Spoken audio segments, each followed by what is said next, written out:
Going to bed early and eating a good breakfast are the typical tips for moms and dads preparing their student for a week-long of SAT-10 test.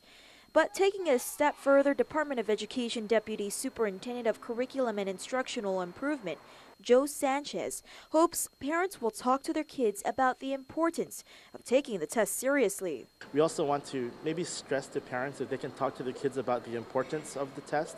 I mean, we know it's not graded, but it is a measure of their achievement throughout the course of the school year, and we want them to do their best and perform as good as they can.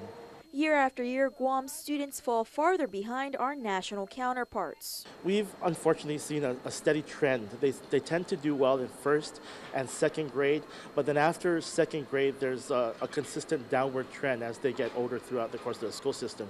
As Sanchez reports, however, schools are taking more initiative to garner better scores. The school system has been doing a number of things where each school has been trying to target particular skills.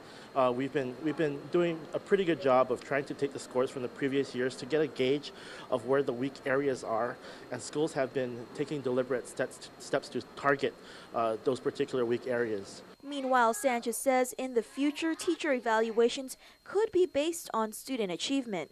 I don't think we're at that stage where we can specifically say this much improvement is going to equate to a particular score on a teacher's evaluation. However, it is something that we do need to start looking at, taking into consideration, because ultimately effective teaching is really determined by student learning. And if we don't use any student learning measure at all, I mean, really, what are we evaluating teachers on? SAT-10 testing starts Monday and rounds out Friday with makeup tests set for the following week.